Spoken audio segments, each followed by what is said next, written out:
McCurry Van and Car Rental. Big game Friday night. Hello, Alabama, find a comfortable spot. We got high school football and it's coming out hot. Now here we are and the lights are shining bright. Always been.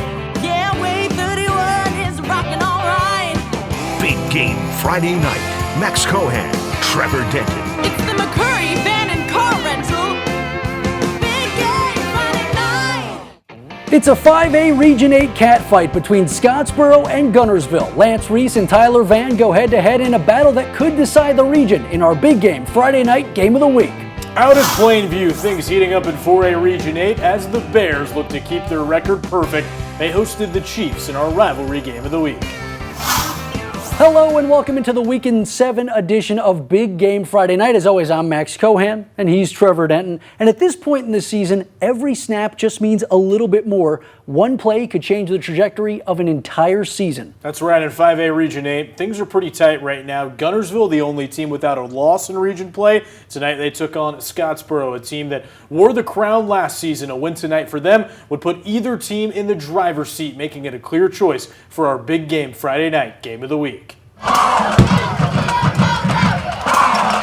right, before the game, Scottsboro celebrated all of its state champions across all sports, but to be a region champion in football, they likely had to win this game tonight. The home Cats came out and played like there was a lot on the line. Scottsboro claws first with Brandon Edmondson fittingly scoring out of the Wildcat formation. Guntersville embarks on a long drive in response. Street Smith keeps it and takes the hard road to the end zone to tie things up. Then on the Red Cats' next drive, Smith looks deep for Dadrian Waller, and the 6'5 Cincinnati commit reaches out for a grab. Marty Gilliard would be proud of. The drive ends in a field goal. The Golden Cats answer back with a highlight reel play of their own. My buddy Jimmy spams this play in NCAA 26. The double pass. Connor Vaden comes down with the catch, and that drive also ends in a field goal to make it 10-10. Darth Vaden isn't through with his galactic domination. Smith looking for it all before half, but Vaden uses the power of the dark side to haul in the interception. In the second half, Darth Vaden and his Empire strike back as he picked off yet another pass, making him the clear MVP of the day. So last week, remember, Scottsboro was down in the dumps after losing a stunner to then 1-4 Brewer. Today, they're back on cloud 9, beating Guntersville 31-13. What an amazing bounce back for Tyler Van and his team. Just proud of my guys, man. They deserve this. They really do.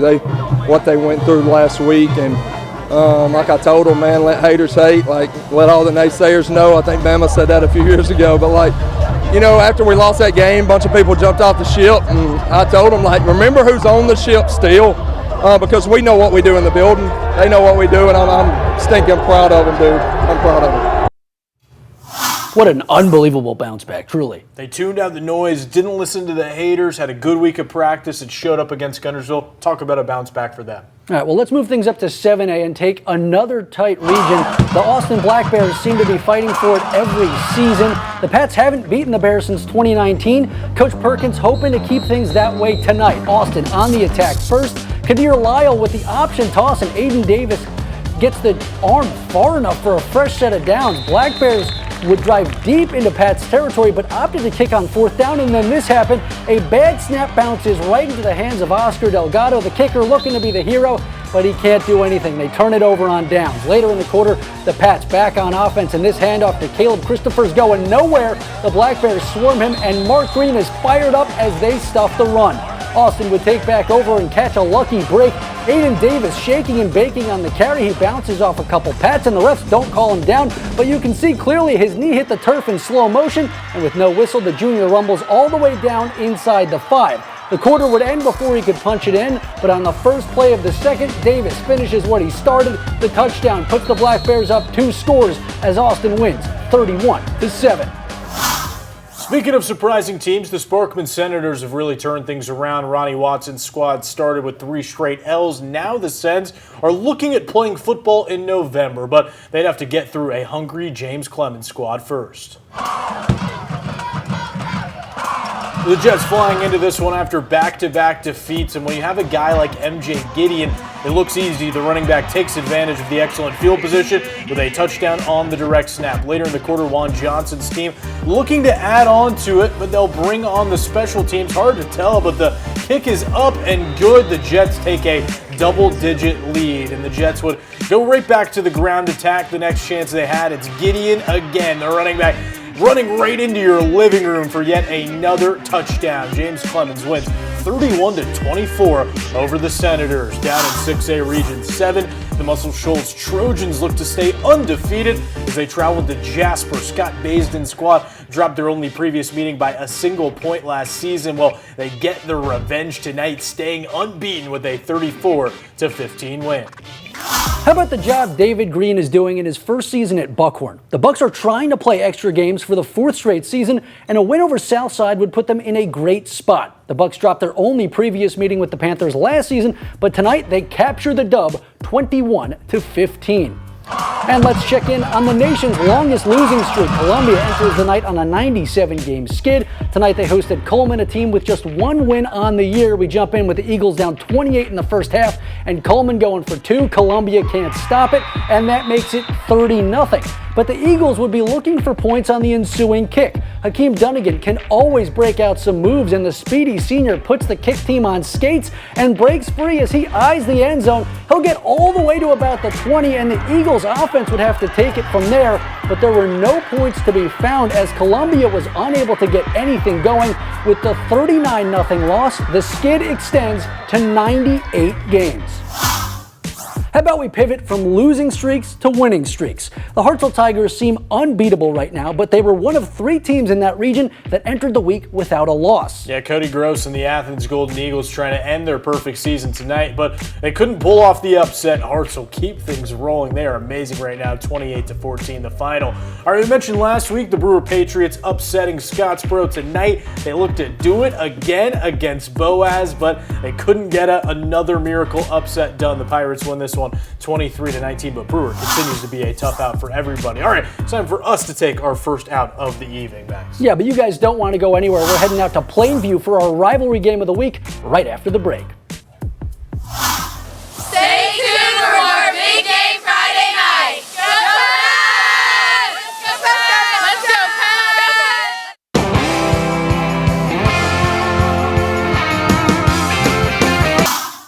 You're watching Big Game Friday night. Go Bears! Let's go! It's the McCurry Van and Car Rental Big Game Friday night. All right, welcome back into Big Game Friday night, everybody. The Plainview Bears are having a season unlike any in recent memory. They're 6-0. That already gives them their most wins in a season since 2021. Now the team isn't just chasing a playoff spot, they're eyeing their first region title since 2017, and a win over North Jackson tonight would help keep them on track. Keep this in mind, 1 point decided the winner in each of the last 2 meetings between these teams. Plainview on the attack first. Brody Hodges going straight through the line and finding a path to the outside as he gets a big Bears first down, and you know he's got to do the point. And since Hodges got them there, they feed the senior and he scores. Plainview with the points. Later, the Bears back with the ball, and Jansen Curie on the read option. He sees a hole, slips through some tackles, and finds the end zone. And just like a hungry bear, Dale Pruitt's squad stays aggressive. They go for the onside and recover. It's Curie at the bottom of the pile, and the Bears take over. But they didn't play a perfect game. Running the option in the red zone, the toss to Christopher Samlin's not a good one, and it hits the ground, and the Chiefs recover. North Jackson star Nick Price had a solid game and fought his way in for 6 here, but Plainview gets it done, staying undefeated with the 35-24 dub. Let's check in on some 4A Region 8 action. The DAR Patriots having another tough year. Matt Putnam's squad, the only one in that group that's gone winless in region play. But tonight, they had an opportunity to change that against JP2. The Falcons ended a 4-game skid last week against New Hope. JP2 trying to get things going on the ground early on, but that's not going to work as the Pats stop this carry in its tracks in the backfield. So the Falcons didn't work on the ground, so they take things to the sky. Joey Ross hits Mark Andrew Jeske, and that'll work. takes half the defense to drag him down. He's been a star all year long. Huge gain, so they go to him again. Ross to Andrew Jeske, and he nearly makes it all the way to pay dirt, but still sets JP2 up inside the 5. From there, Ross just calls his own number. He gets tabletop by his own player, but it's less embarrassing right after a touchdown. Now the Pats trying to swing back. Hayes Esslinger runs through some tackles like a freight train in the night. He chugs his way down to about the 25. DIR would stay on track and eventually punch it in. David Brogdon finding his way in to tie up the ball game early, but JP2 wins this one 44-13. Let's hop over to 5A Region 7 Priceview and Fairview meeting in a battle for the top spot in the standings, and Fairview takes down the Bulldogs 28-9. Over in 4A Region 7, the Deshler Tigers are playing some unreal football. Patrick Malone's squad entered the night undefeated, but if they wanted to stay that way, they'd have to get past a red-hot Brooks team that beat them last year, and Deshler gets it done at 27-13. No one knew what the season was going to look like for Fife after the Red Devils got crushed by Maplesville in their season opener, but they've responded in style, dominating every opponent in their way. Tonight, Paul Benefield's squad hosted Whitesburg Christian, looking to move to 4-0 all-time against the Warriors, and they would get it done, winning 62-21. Down in 1A, Woodville trying to stay perfect in Region 8 as they hosted Valley Head, and when you need a spark, why not go to a guy whose name is Sparks? Jonah Sparks making it look easy on the Panther touchdown. Now the Tigers trying to claw back, but Ben Johnson's throw is not going to find his target. Aiden Smith comes down with the INT in the end zone. What a play for the Panthers, but that was nothing compared to this next one. Woodville looking to add on, and Caden Franklin has the fire starter himself, Jonah Sparks, wide open, and he's going to go nearly all the way. He somehow pushed out just before the end zone, and Franklin would finish the job with his legs shortly after as Woodville keeps their win streak alive, winning 27-21. All right, it's time for another timeout, but don't go anywhere. That's right, we got a big-time guest, Randolph head coach David Lloyd, in the studio right after this quick timeout. You're watching Big Game Friday Night. On behalf of the fellow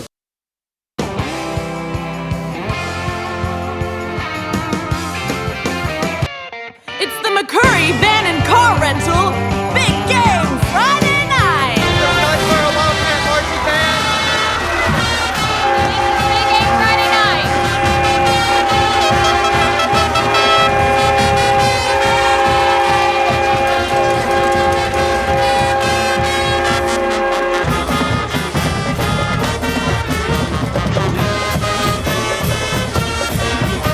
I think I could hear a little bit of the band in there.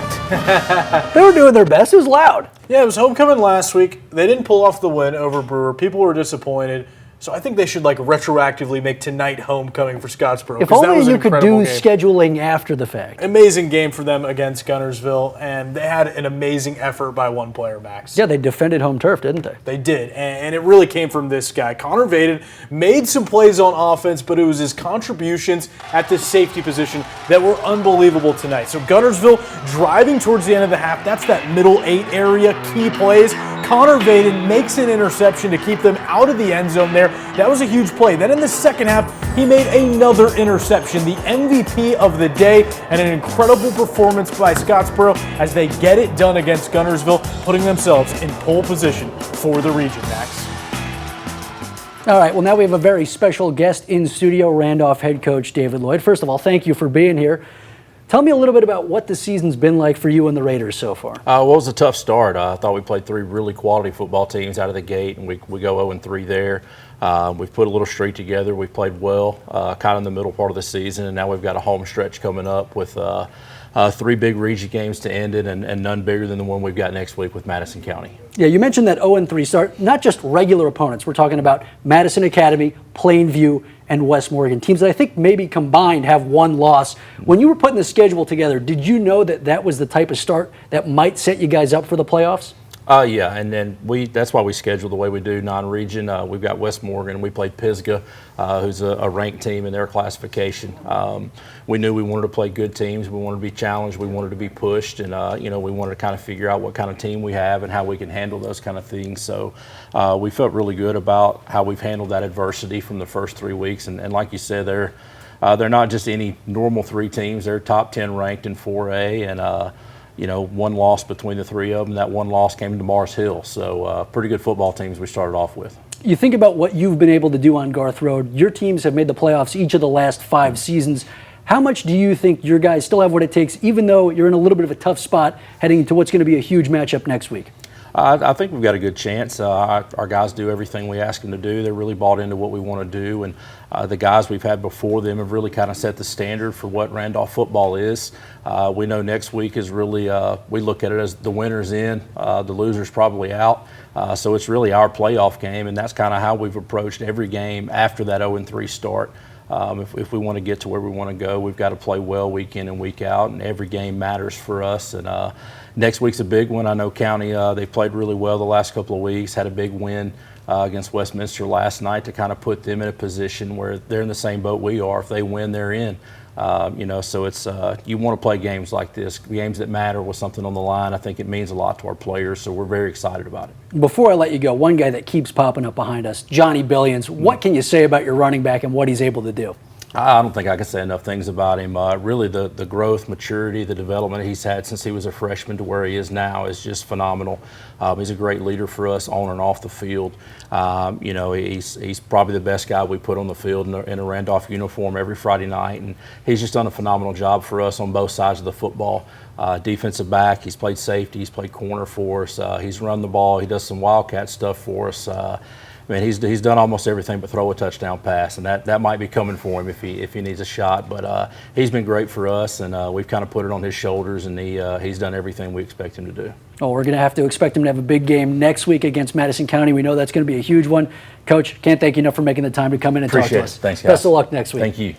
All right, we're going to call one last time out, but don't go anywhere. Yeah, that's right. We've got some great Thursday night lights to get to right after this quick commercial break. You're watching Big Game Friday Night. Go Wildcats! Here we go!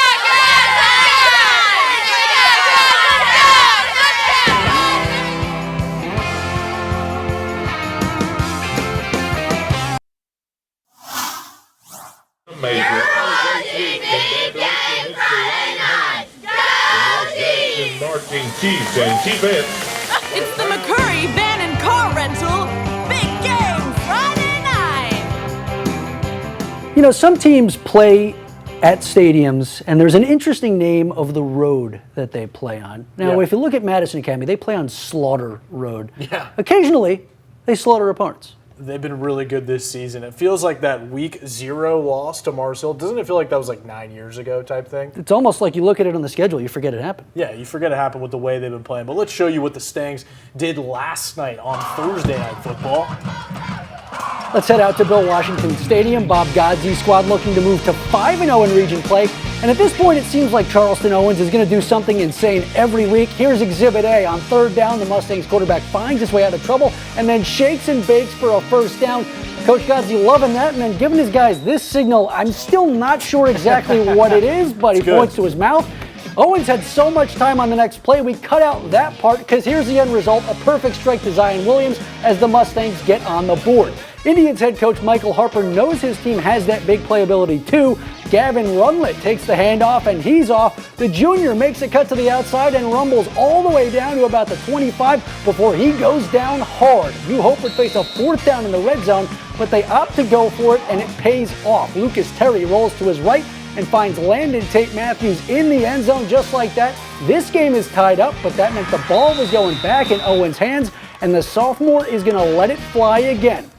Guess who's going to catch it? I think it's going to be Zion Williams. Bingo! Second touchdown of the night. Mustangs charge on with a 33-10 victory. All right, let's stay in that region. Check in on another big-time battle from Thursday night. Madison County and Westminster Christian both trying to stay in the 4A Region 8 playoff talk. Wildcats quarterback Houston Scott with a big-time throw to Jackson Rutledge, and the hookup has Westminster in a goal-to-go scenario. So you're thinking You got to come away with points from there. Well, you'd be wrong. Scott under pressure and looking for 6. Instead, he gets 0s. Caleb Arbin jumps on it for the interception, so the Tigers take over. And there goes Caden Owen. The freshman finds a path, stays on his feet, and dives in to put Madison Academy in front. It's safe to say he was thrilled about that one. Now the Wildcats trying to get even, and Scott makes another mistake. This pass seemed like it touched like 7 different Tigers before Hayden Brannon comes down with the interception. The Tigers would make them pay again, this time with a long-range bomb as Micah Woodall going for it all. Ethan Gooden for 6. The Tigers end a 3-game skid with a 27-0 shutout to keep their playoff hopes intact. All right, and just like that, we have run out of time here on Big Game Friday Night. But of course, a massive thank you to all of you who make us your home for high school football, and everybody behind the scenes that makes this show possible. But of course, we got one more thing for you guys. Yeah, we got our top highlights. Do you think you could be a coach now after that time with David Lloyd? That was cool. I still don't know Did you enough. soak up the knowledge? Let's Dave? go to the top. I think we got to have you calling some plays next week or something. Top lights.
You have been watching a special presentation of WAAY 31 Sport.